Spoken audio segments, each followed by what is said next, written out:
Selamat malam, saudara-saudara dalam Yesus Kristus.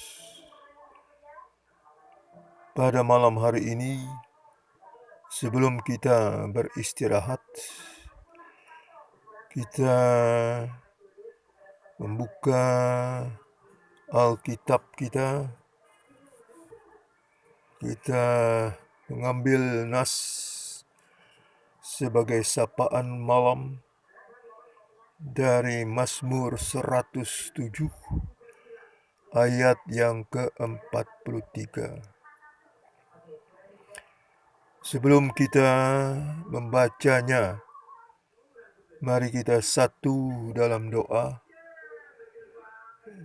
memohon tuntunan Roh Kudus. Ya Bapa yang di surga, Engkau telah menuntun kami pada hari ini.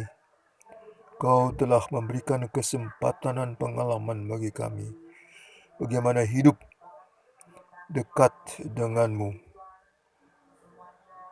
Sebelum kami beristirahat, kami akan membaca dari firman-Mu. Bukakanlah hati dan pikiran kami, tuntunlah kami dengan roh-Mu, supaya kami dapat memahami makna firman-Mu. Hanya demi Dia, firman yang memberikan hidup, Yesus Kristus. Amin. Nas itu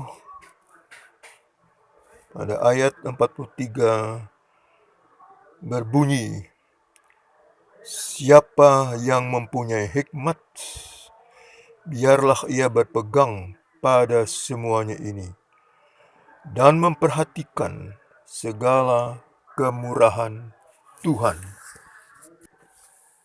Ada dua kata dalam nas ini, kata hikmat dan kata kemurahan Tuhan. Saudara-saudara sekalian, kata hikmat dapat kita ambil artinya dari Amsal.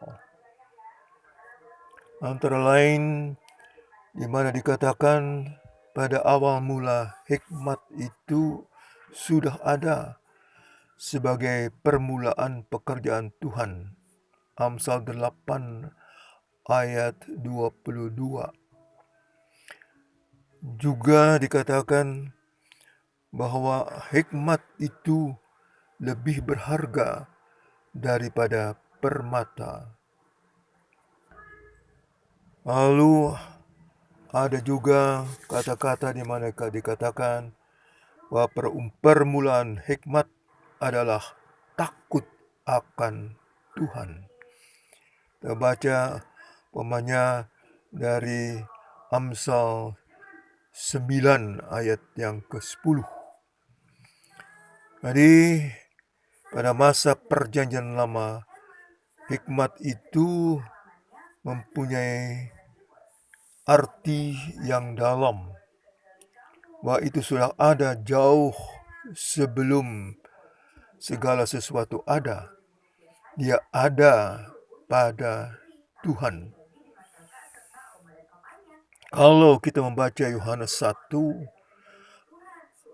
Injil Yohanes 1, pasal yang pertama, ayat yang pertama. Yohanes 1, ayat yang pertama.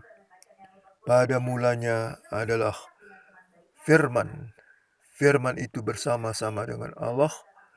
Firman itu adalah Allah.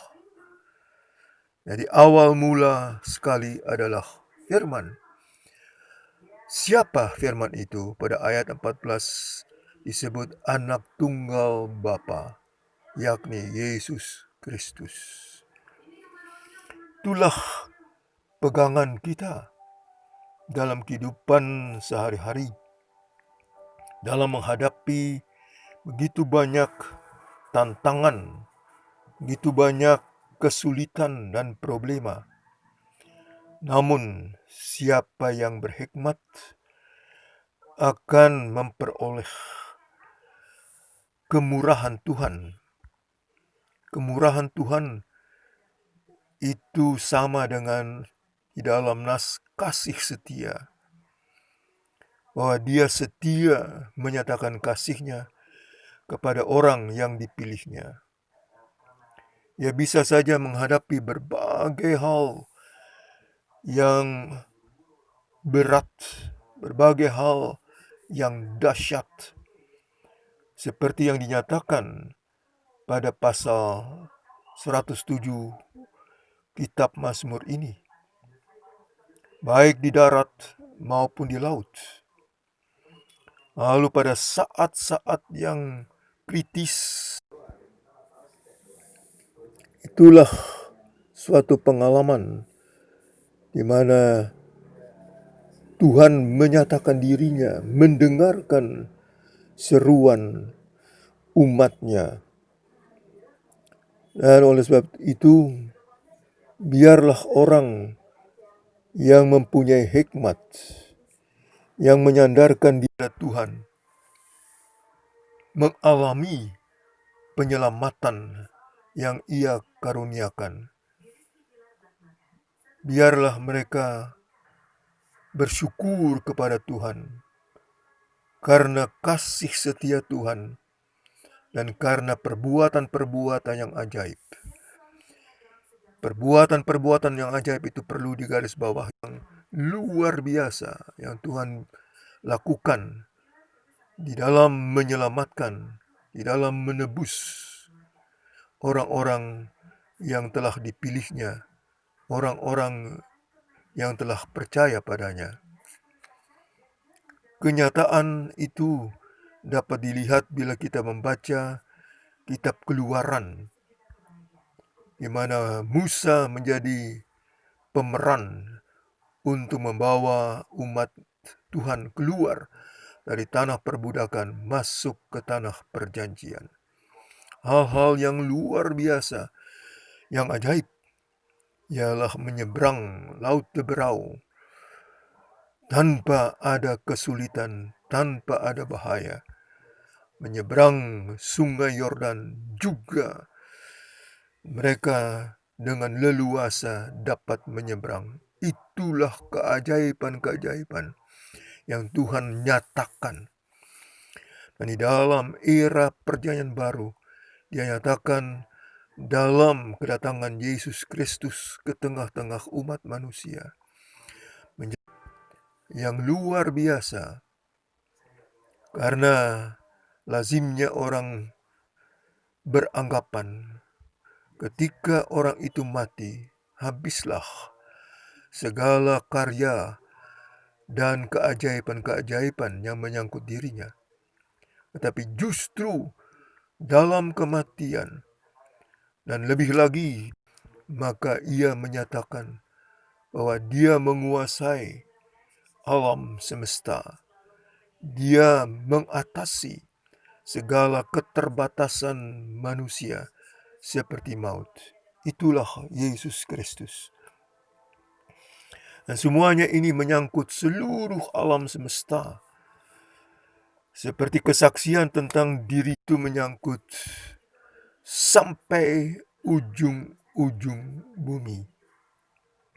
Oleh sebab itu, apa yang kita tengah alami sebagai pandemi yang menyangkut seluruh bumi ini, maka kita sebagai orang yang telah dipilih oleh Tuhan, yang percaya padanya, kita berpegang pada kasih setia Tuhan senantiasa yang menuntun kita melalui perjalanan hidup dari hari ke hari, supaya diri kita Ia pakai sebagai terang di tengah-tengah umat manusia yang hanya pada kemampuan diri, kepada akal budinya, kepada alat-alat canggih yang ia miliki dan banggakan, yang tidak dapat memberikan nafas hidup. Sebagaimana Tuhan menjamin hidup itu sepenuhnya melalui Dia yang telah datang, yang akan datang kembali, kuasanya yang tidak ada taranya. Walaupun sudah banyak orang yang disebut orang fasik yang menyatakan Allah itu tidak ada. Baca Mazmur 10 ayat 3-4.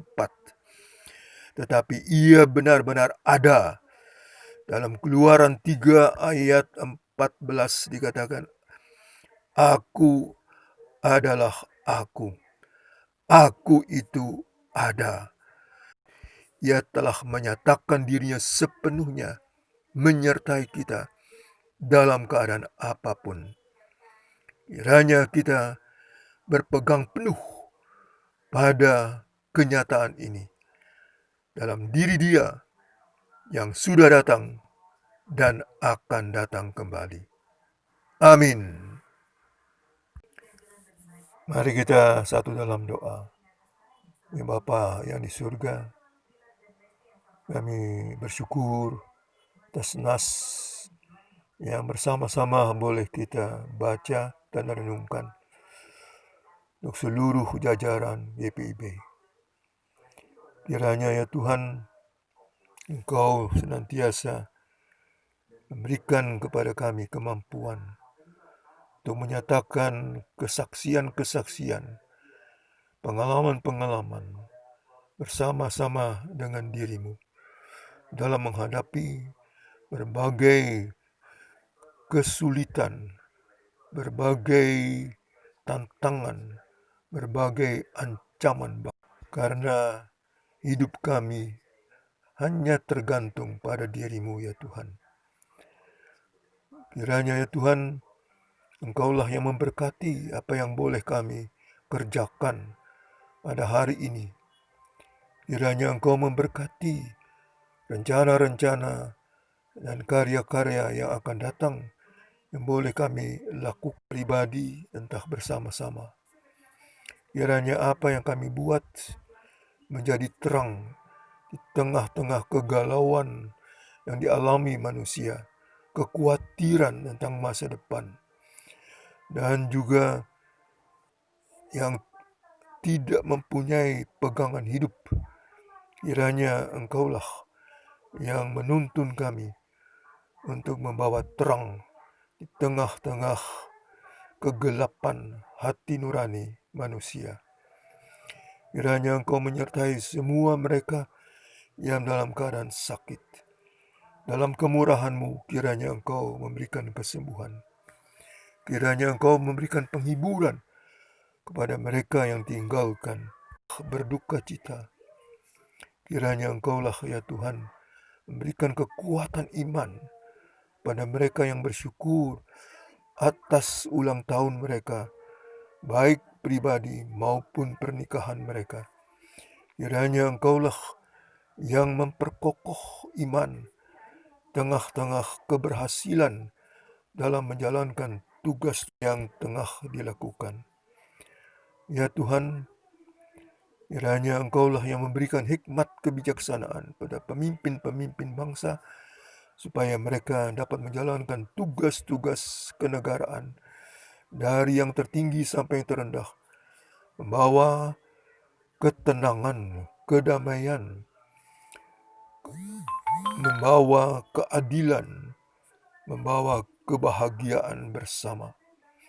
Kiranya kehidupan bersama berlandaskan Pancasila benar-benar dapat dinyatakan, dapat dilaksanakan, baik oleh generasi yang lanjut usia maupun mereka yang dini usia. Kiranya umat-Mu gereja senantiasa menjadi saksi di tengah-tengah banyak kegelapan yang dialami. Bukakanlah ya Tuhan hati nurani supaya mereka melihat perbuatan-perbuatan ajaib yang Engkau lakukan kapanpun dan dimanapun. Dan juga Engkaulah yang telah memanggil berbagai orang tertentu untuk percaya pada Dia, satu-satunya juru selamat dunia, Yesus Kristus. Amin.